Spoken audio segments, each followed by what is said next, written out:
guys, Michael back here, or otherwise known as XPredator756 by my gameplay username and my old channel username. Today I'm going to be reviewing the Caernarvon, not the Caernarvon Action 10, I don't think that's in this game yet if I remember correctly. No, it's not. The only Tier 8 British tank we have, the only Tier 8 premium British tank we have is the 4202 so far. But I'm going to be reviewing the Caernarvon.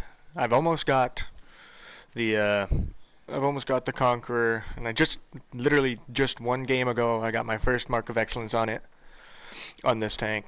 I think I've reviewed the FE4202 before.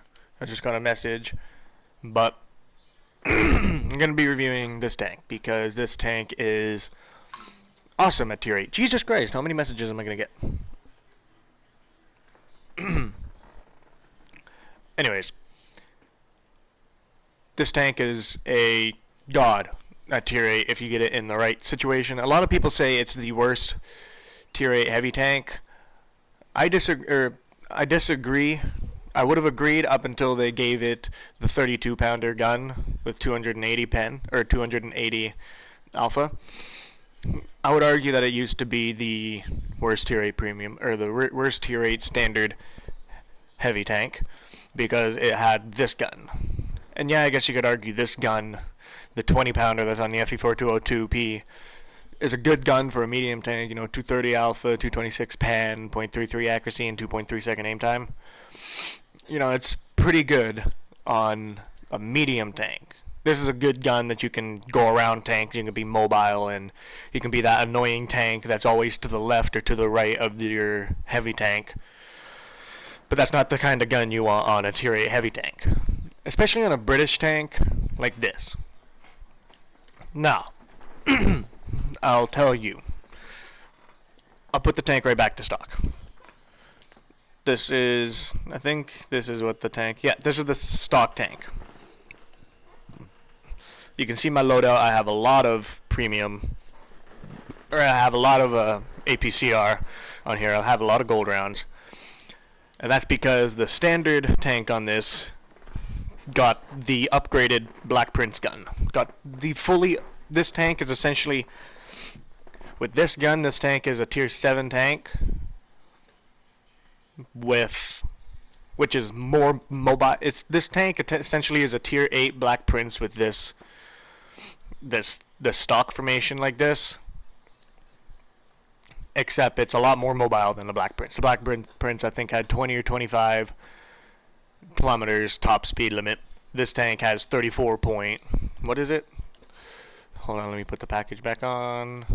I think it's like 34 point something. Yeah, 34.3 kilometers an hour top speed limit.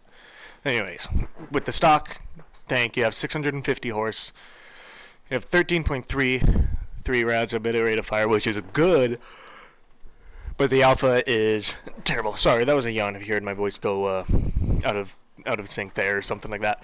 But it has 150 damage, which is terrible because you can always roll. I think I'm not guaranteeing it. I'll actually quickly do a little calculation on my calculator. The 25% damage rolls times 150. Okay, yeah, never mind. I was gonna say, I'm pretty sure I've seen this tank roll below 100 damage, but no, you can only roll 37.5 down, so that's roughly, I'd say that's roughly like 113, or 112 or 113 damage is your lowest, and then you can roll up as well to like 187. But you have decent pen, which is 200. The Black Prince got a better gun once they added in the Super Conqueror and changed up this line a bit. This line is a lot more friendly now. But anyways, if I have to give you my honest opinion, where is it? Right here, Black Prince. If I'm to go to my stats, and I'm to go to the British, I only have 28 games played in the Black Prince. And a lot of you who haven't played the game a lot, or, don't know that much about the game, You'll wonder, how did you get the Caernarvon, which is 110,000 experience in 28 games? Were you a god in the tank? Was this tank an amazing tank for you? No. The Black Prince was a terrible tank for me. I hated the way it played. The Churchill and the Churchill 7. This one, the tier 6, and where is it? The tier 5. I don't think I played the tier 5 all that much. The tier 5 isn't in this list, but I do know I played it. Or no, I haven't played it. I just researched my way through it. I free XP. That's how, if you're wondering, that's how I got the Caernarvon, as I free XP'd my way from the Black Prince to the Caernarvon. But I will tell you that the Churchill 7 is an amazing tier 6 tank. I loved playing this tank. It was awesome. I have a mark of excellence on it. I have a 56% win ratio in it. And mind you, I guess you could argue that with 62 wins, a 56% win ratio isn't all that good. I'd have to have with 354 wins, I'd have to have like a 51% win rate on my FE4 202. That would be considered good in a tank. But with 62 battles, 56% victories, isn't all that good. My friend, I used to play World of Tanks Blitz, which is on it's the handheld version of the game on your cell phones and iPads and that kind of stuff. My friend, who you may or may not have seen in a couple of my videos, I'm not 100% sure if he's been in one of my videos, but his name is iProBloodman. And he played up to the Churchill 1, the tier 5 British heavy tank. And to what he says, that tank isn't too bad at tier 5. But that's on World of Tanks Blitz, not World of Tanks console. The tier 6 was an amazing tank. The Black Prince is a letdown at tier 7, because at tier 7 you're starting to get a lot higher pen, the tank circuit's starting to get faster, and that's when you're starting to meet tier 8s, 9s, and God forbid, a couple of years ago, you could meet on a rare occasion, you could meet the tier 10. But that was like really rare. You had to have like really crap matchmaking, or you had to be in a platoon and your top tier platoon member was a tier 9 and he got really crap matchmaking, and you just kind of broke the matchmaking or something like that, and you meet a tier 10. But I've wanted and I'll tell you, I am going up to the FV215B. I am not going up to the Super Conqueror or the Chieftain. I'm not going to go up to the stereotypical overpowered top tier British tank. I like the play style of the shoot on the move type style, the side scraping style. I like that kind of thing, and not having quite all that much armor where you just know how to angle your tank, then you're godly. Because if you can hide the lower plate on the Super Conqueror and just angle your tank a bit, they're not going through you, unless they can overmatch your the roof deck just below your turret. And the same thing with the Chieftain. I'm not gonna go. That thing's a gun. That thing's essentially, unless you get it in a good position, that thing is just a glass cannon, pretty much. And I guess you could say the same thing for the FE215B, but the FE215B, you have the troll type armor, and in that thing you have to know what you can and what you can't bounce, and when you can angle and when you can't angle. But mind you, everything that you meet in an FE215B, or even in this tank, can butter your lower plate. Your lower plate is just 76 millimeters. But onto this tank now. I have not gone up the British mediums. That's going to be my next line that I'm going to go up. And I'm also saving the credits to buy the Conqueror. I only need like 21 or 24,500, pretty much 24,500 XP to get the Conqueror. But I'm saving up the silver to get that tank. Initially I was thinking, okay, I'll get the M46 patent back and I'll grind back up to get the M48 patent. Nah, Personally, I'd rather not. I'd rather go to the FE215B first. I already have a tier 10 medium. It's this tank, the AMX-30. And the AMX-30, and I've seen a couple replays of the 48 patent. They play kind of similarly, and this I just like the better gun handling and that kind of stuff on this. Or I don't. It's not better gun handling, but I prefer the gun handling on this tank than the videos I've seen on the 48 patent. But I'm saving the silver to buy the Conqueror. Now, this tank. Stock formation, terrible. If you have the free XP or you have the gold, free XP until you get at least the Caernarvon Mark 1. It'll get you, or at least, possibly the Caernarvon, I'm pretty sure BP stands for Black Prince. Caernarvon Black Prince. Because that'll get you the upgraded engine. Because if you stick with the stock engine, your horsepower to ton ratio is 10.98. And as soon as you get that upgraded engine, your horsepower to ton ratio goes up by almost 2, which makes you a lot more mobile. And then that, once you get that, the other packages are obviously going to lower in their XP price. But if I'm to be honest with you, I would say if you're going up this line, go up to the Caernarvon Mark II. Go up to the top package, because then that will make this package, the Conqueror Mark III, cheaper. I think it's the Conqueror Mark III. I'm pretty sure it'll make that one cheaper. Cheaper if not free, because you have the same gun, you're just getting a turret with it and that kind of stuff. You're getting the turret and the other things. You have the same gun and the same engine. But, yeah. Once you get to the Conqueror Mark II, that's when you get the upgraded gun. And the upgraded gun on this tank, once you get the upgraded gun, you can hit tanks for over 300 damage, and that's when you get, I guess you could say, a tier 8 medium heavy gun. And it's a good gun on this tank, because this tank has amazing turret armor. It has 254, 89, 89, although the side and rear is terrible.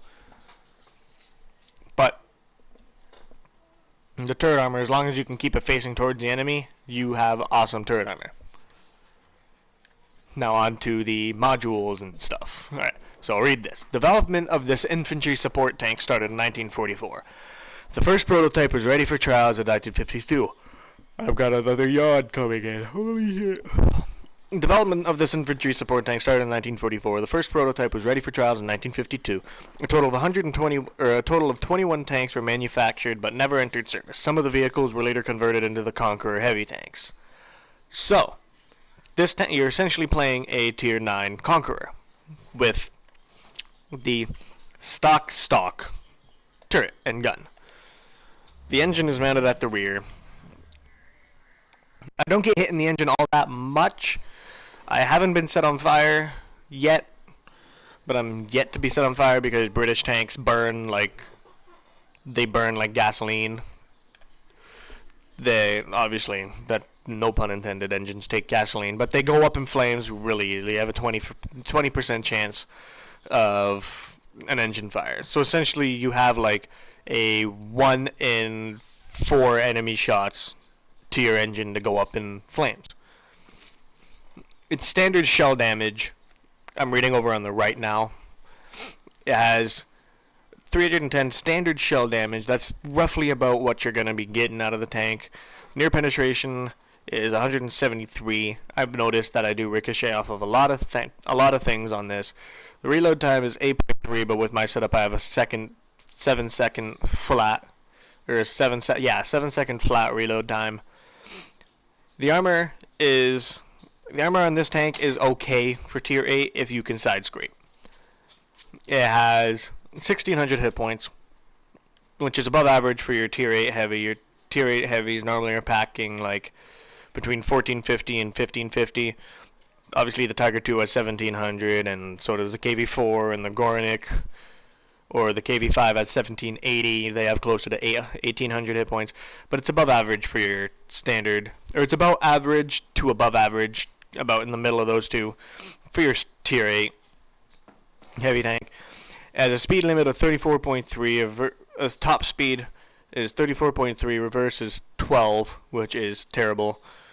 And like I said, a 20% camo rate, or a 20% fire chance. Concealment is horrible, like, as any heavy tank is. I'm tired. You have 400 meters view range and signal range of 750. The gun. You have .34 accuracy, 2.3 second aim time. You have an 8.3 base reload. With mine, I have 7 seconds flat. Accuracy on moving tank and moving turret is 1.63 and 1.71, which is horrible. I'm guessing they wanted to make this really, you have to stop and shoot. 720 meter range, 18 degrees of gun elevation, and 10 degrees of gun depression. The gun depression is what makes this tank awesome, because I can work ridge lines. Now the tracks. I have 24 degrees a second hull traverse, roughly. With mine, I don't know if I have off-road driving. It's clutch braking. I don't know if I have clutch braking on my crew, I don't remember. But roughly I'd have like a 25, 26 degrees a second rotation speed. Terrain resistance are 1.1 on hard, 1.3 on soft, 2.3 on, or 1.1 on hard, 1.3 on medium, and 2.3 on soft. The turret is 36 degrees a second rotation speed and 400 meters view range. I've got another yard coming in. Woo! 750 meter signal range. Now the ammunition is the bad part in this tank. You can see how it's kind of just cluttered around the hull of the tank. Just clustered in there. Now, at least once a game, I'm getting hit in the ammo rack. My ammo rack, my repair kit normally goes to my ammo rack. And this, I haven't been ammo racked to the point where the turret's flown off in this tank yet, but I get hit in the ammo rack at least once, if not, God forbid, twice per game, and it's happened already.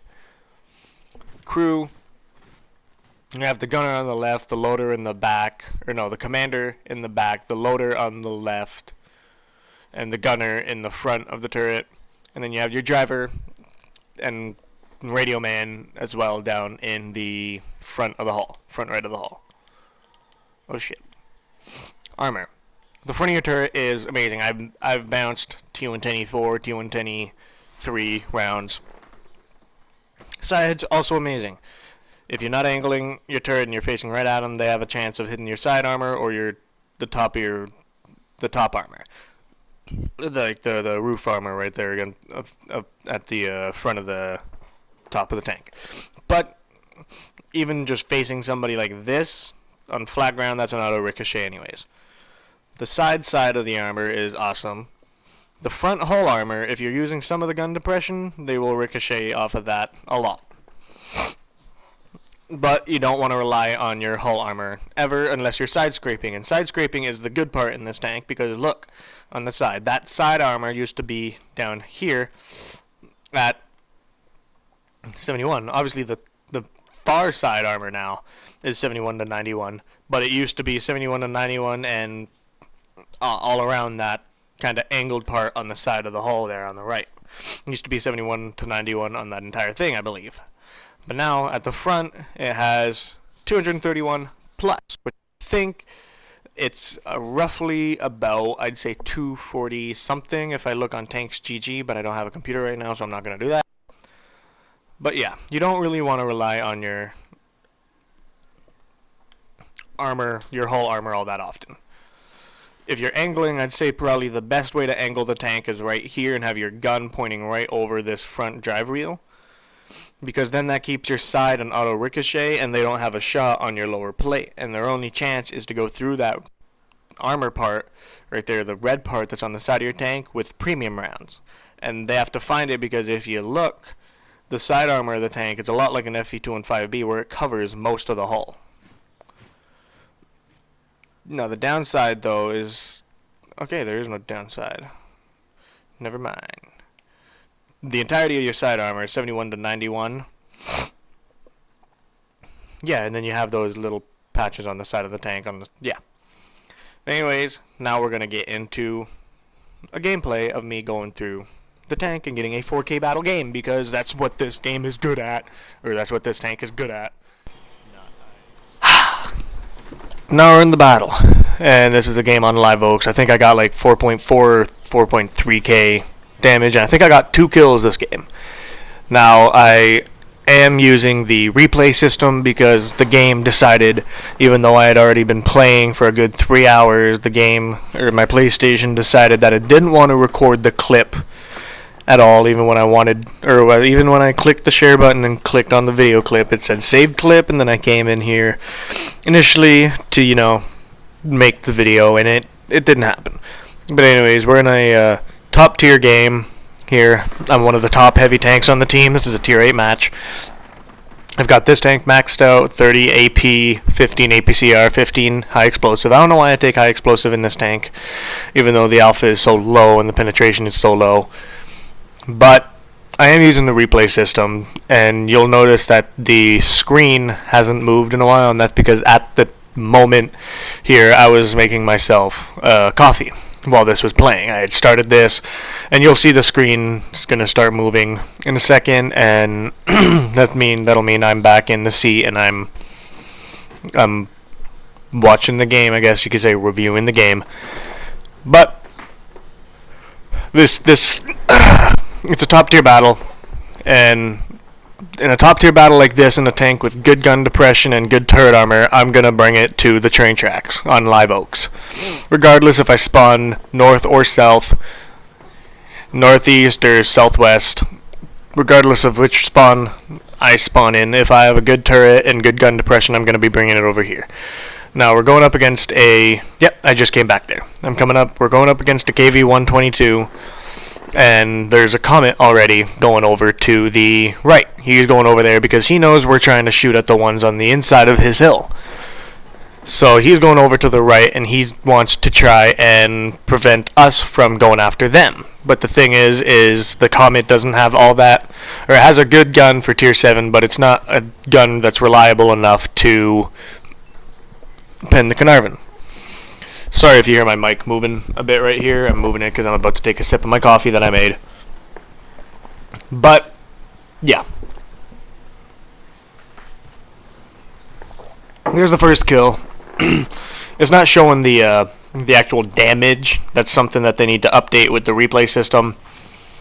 They need to be able to make it so that the reload, they need to make it look as if you're in an actual game instead of being a legitimate replay, because they have that option on PC. They upload replays and they get to see everything that happens. Mind you, I guess you could argue that I'm rewatching this game inside of the game. Now that shot there, I don't understand how I had bounced off of the front of the KV-122. And then this shot dips low when I hit the ridge. I'm trying to shoot at the T-25 too. Now this part here is the changing factor in the game. And if you notice on the map, it shows on the map that I don't have any teammates on the west. And that isn't true because the replay system only does it only shows the teammates within the view range circle of your tank. And this part here is the game changing factor. If that LTTB had stayed over here, you'll see it in a second. I'm not going to spoil it. But I'm making my way up here, and I want to make my way into the bush. And that LTTB, you can see, gets onto the other side of the train tracks, and he's running away. Now, the thing about him is he could have gone and he could have sat at like C0 or C9 just on the other edge of the train tracks, and he could have spotted us out in the open, and his arty could have started shooting. And I know that tier 6 and tier 7 arties love to chew up the Caernarvon, because I was in a battle recently and a Hummel two-shot me. And that sounds kind of crazy. 1600 health and a Hummel has 950 average damage, and he two-shot me from the front. But anyways, if that LTTB, that's a hard word, you try and say that 10 times fast. That's hard to get across. I rushed that shot, actually. I rushed that shot. It was one of those moments in the game where you aim, you shoot, you're pretty sure you got the tank, but then you get a little lag spike and the tank shoots a couple milliseconds after you pull the trigger, so the tank's no longer there. Mind you, I guess you could argue that I ended up shooting into a pillar. But if that LTTB had stayed, and he stayed at like C9 or C0, he could have spotted us and he could have gotten our already shooting, and that could have been the winning factor of the game. And I noticed that as soon as that LTTB had pushed over top of that ridge, that I was not going to get spotted if I moved up here. And that VK wanted to go after the RD. And sadly enough, the RD got away just before he could. And I don't get the kill, but I get the shot on the RD. I don't know if the VK kills him, actually. I'm not 100% certain. We're going to find out in a second here. Okay, yeah, the VK does kill him. And now I'm going to be shooting against a fortress. And this is where RNG... This is where you might have heard my voice kind of go all funky there. This is where RNG starts to screw me a little, because the fortress is essentially just the hull of the Ferdinand, the hull and the superstructure of the Ferdinand, but with the stock gun essentially. But I haven't played the fortress at all. All I know is it has a 105mm gun instead of the 128 that the tank can use, but it's the hull of Ferdinand. So with 220 pen on my standard rounds, I should be able to go through his front armor like butter. But like I said, this is where RNG decides to not be too friendly to me. And I bounced the first shot. I bounced the first shot that I shot at him from our base. I bounced the second shot that I shot at him. I bounced the third shot. And I don't recall if I penned him here. No, I do pen him.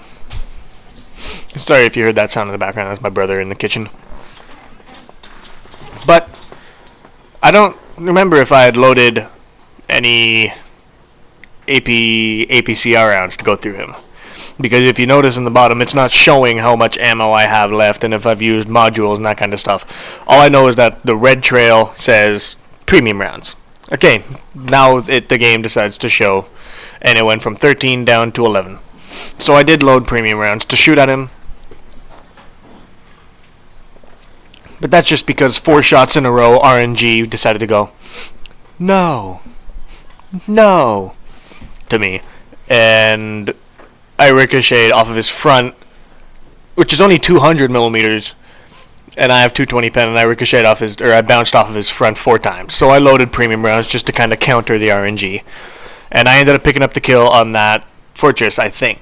I'm not 100% sure. And then I was tunnel visioning a bit here. In the replay you see that I noticed the VK, but in the in-game I was tunnel visioning. I was going after that tiger who had already put 3 shots into me. 2 or 3 shots into me, and he was just kind of annoying me from the side. Somebody else ends up getting the kill, and if you notice here, I'm about to get a ghost shell. I shoot at the Absolution, and the shell just goes right through him. Yeah, you might have seen the little flash that his tank icon made, but I can assure you that if it had at the front like that, turret ring, the hull armor, the lower plate, the cupula, with 220 pen, I would have gone through him like butter, unless that was a major low roll from the RNG, the 25% RNG rolls for pen, and it bounced or was absorbed because that thing has awesome armor for tier 6. But it ended up, I'm almost certain that it ended up giving me a ghost shell. Wargaming still need to fix that with the game. There's not as many ghost shells going around, but they're still there occasionally, and I've already gotten a few. And then I end up picking up a kill on this T-29 here, who, he had a decent game, I'll say. He had an okay game, I think. We can't look in the post-game stats because I have a screenshot that's waiting. But right now all it is a defender left, or the Object 252U variant. I call it the Defender because it's literally a reskinned version, or a standard looking tier 8 tank, but it's the Defender. But it just looks standard for tier 8. And we're just going after him now. I think we only put 1 shot into him. We did fire a second time. We're about to put 1 shot into him. Boom, we hit him for 268, I think that was. And then we're gonna fire a second shot, but the VK gets the kill. So yeah, that's the game. And yeah, now you're gonna see in the post-game stats I got 3 kills and 4,000 damage. So yeah, that's the game. I'll see you guys in the next one.